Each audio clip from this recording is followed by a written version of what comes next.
Langit Tel Aviv pada pukul 11:07 dini hari tampak seperti lukisan biru kelam yang dihiasi gemerlap lampu kota. Udara musim semi yang hangat membawa aroma laut Mediterania bercampur harum shawarma dari kedai-kedai yang masih buka. Di sepanjang jalan Roskilde, pasangan-pasangan muda bercengkerama di kafe terbuka, sementara turis asing mengabadikan malam mereka dengan ponsel. Tak seorang pun menyangka bahwa dalam hitungan menit, kota yang dijuluki The Bubble ini akan berubah menjadi zona perang. Suara sirene tiba-tiba meraung keras, memecah keheningan. Awalnya, beberapa orang mengira itu hanya latihan, sistem peringatan rudal yang rutin diuji di Israel. Tapi ketika sirene kedua bergema, diikuti suara dentuman dari kejauhan, semua orang membeku. Deva Adom! Deva Adom! Teriak seorang prajurit yang berlari di tengah kerumunan, wajahnya pucat. Langit di sebelah utara tiba-tiba menyala oranye. Ledakan pertama mengguncang menara Azrieli, pencakar langit berlian yang menjadi kebanggaan kota. Kaca-kaca setinggi 180 meter itu berhamburan seperti kristal yang dihancurkan palu godam. Seorang wanita berjas merah terjatuh dari sepeda motor, tangannya terluka oleh serpihan kaca yang menusuk. "Mama!" jerit seorang anak kecil yang tangannya dicengkeram ibunya. Mereka berlari menuju shelter terdekat, tapi kerumunan panik membuat mereka terjepit. Di pusat komando Iron Dome di Palmachim, layar radar dipenuhi puluhan titik merah. Rudal balistik jarak menengah, asalnya dari barat Iran, lapor seorang operator dengan suara parau. Sistem pertahanan otomatis mencoba menembak jatuh proyektil, tapi jumlahnya terlalu banyak. 2 rudal berhasil diintervensi, tetapi yang ketiga, sebuah Shahab 3 bermuatan hulu ledak fragmentasi, menghantam tepat di atap stasiun kereta api Hashalom. Dampaknya seperti gempa bumi. Ratusan orang yang sedang menunggu kereta terlempar ke lantai. Sebuah gerbong meledak, menjebak puluhan penumpang di dalamnya. Asap hitam pekat membumbung, mengaburkan pandangan. Di kawasan Marina, warga berlarian ke segala arah. Sebuah mobil polisi terbakar. Sirenenya masih berbunyi seperti tangisan putus asa. "Tolong! Suamiku terjebak di dalam!" teriak seorang perempuan di depan restoran yang ambruk. Tangannya berdarah-darah mencoba menggeser beton. Tak jauh dari sana, seorang fotografer Reuters, Tomer Levi, tanpa sengaja mengabadikan momen mengerikan. Seorang pria tua dengan kippah di kepala berdiri di tengah jalan, matanya kosong menatap rudal kedua yang menyambar menara Moshe Aviv, gedung tertinggi di Israel. Ledakannya membuat bumi bergetar. Tepat pukul 23.43, jaringan listrik nasional kolaps.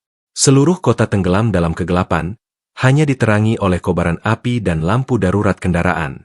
Di sebuah apartemen di Neve Tzedek, keluarga Cohen bersembunyi di kamar mandi. Anak bungsu mereka, Noam, 7 tahun, menggigit bibirnya agar tidak menangis. "Apa Iran akan membunuh kita semua?" bisiknya.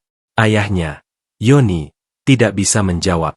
Dari jendela, ia melihat kilatan rudal ketiga menghantam Bandara Ben Gurion. Landasan pacu hancur. Pesawat El Al yang sedang bersiap lepas landas terbakar seperti lilin raksasa.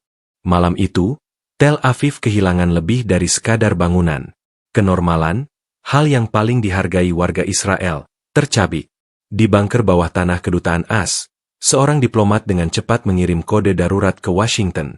Tel Aviv under unprecedented attack. Iron Dome breached. Casualties catastrophic. Sementara di luar, di antara reruntuhan, seorang penyintas Holocaust berusia 90 tahun, Sarah Goldstein, duduk di kursi rodanya sambil memandang langit yang dipenuhi asap.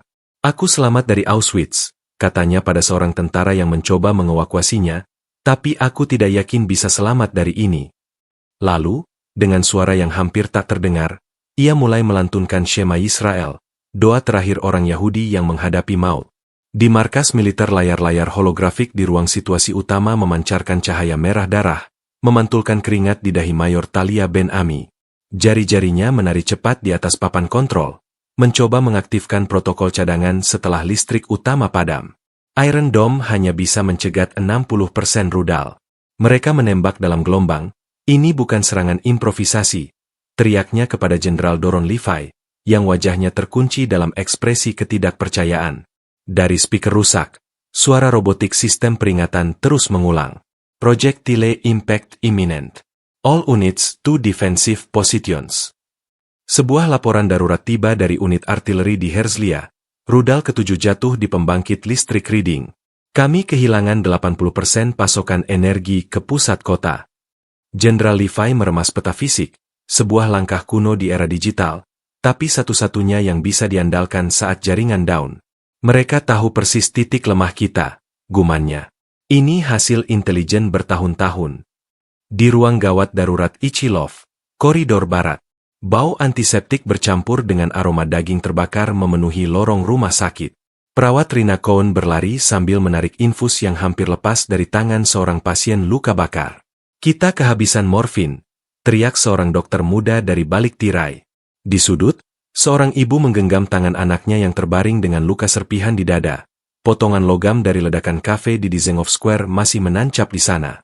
Tiba-tiba, lampu darurat padam. Hanya senter ponsel yang menerangi ruangan. Tolong anak saya dulu. Suara itu datang dari seorang pria berbaju putih penuh darah. Seorang koki dari restoran terkenal di Java. Tangan kirinya hilang dari pergelangan. Rina mengeratkan gigi. Di ruang sebelah, seorang bayi menangis dalam inkubator yang mulai kehabisan daya. Di shelter bawah tanah, Florentin. Dinding beton bergetar ketika ledakan keempat mengguncang distrik selatan. Di dalam shelter yang dirancang untuk 50 orang, sekarang berjejal hampir 200 warga. Maya Atias memeluk anak kembarnya yang menggigil ketakutan. Ponselnya menunjukkan pesan terakhir dari suaminya. Yoav, pilot F-16 yang dikerahkan ke utara. Aku tidak bisa pulang. Lindungi Shira dan Daniel. Seorang veteran perang Lebanon 2006, Moshe Zarka, berdiri di depan pintu darurat. Shelter ini tidak punya ventilasi cukup untuk kita semua, bisiknya pada tetangganya. Jika serangan gas, kita mati dalam 10 menit. Di sudut, seorang remaja memutar video live Instagram dari Tehran. Kerumunan warga Iran bersorak melihat rekaman serangan. Mata Maya berlinang. Di Jalan Hayarkon, dekat kedutaan ambulans-ambulans terjebak macet di antara mobil-mobil yang ditinggalkan. Sersan Iden Tafori, 24, dari pasukan Gatna berlari sambil menggotong seorang turis Jerman yang kakinya hancur. Di mana helikopter evakuasi? Teriaknya kepada petugas palang merah yang sedang membagi-bagikan air. Jawabannya membuat darahnya membeku. Bandara hancur. Helikopter diprioritaskan untuk evakuasi pejabat. Tiba-tiba, suara jet membelah udara. Sekelompok warga bersorak, mengira itu bantuan datang. Sampai sebuah pesawat tanpa awak, drone, melintas rendah, menjatuhkan selebaran propaganda berbahasa Ibrani. Tel Aviv adalah awal. Zionis akan musnah sebelum fajar. Reporter senior dan Eldar dan timnya memaksakan masuk ke ruang server yang sudah setengah rusak. Kita harus dokumentasikan ini, katanya sambil menyambungkan laptop ke generator darurat. Di dermaga Tel Aviv. Di antara kapal kapur yang terbakar, sekelompok imigran Eritrea yang bekerja sebagai cleaning service duduk berhimpitan di bawah dermaga kayu. Kita harus lompat ke laut, tanya salah seorang dengan bahasa Ibrani patah-patah. Seorang nenek Yahudi dari Belarusia menarik tangan mereka. Kalian bagian dari kami sekarang. Ikut aku ke shelter. Di kejauhan, kilatan rudal ke-12 menyambar menara Shalom Meir, gedung pencakar langit pertama Israel. Sekarang Israel benar-benar kacau.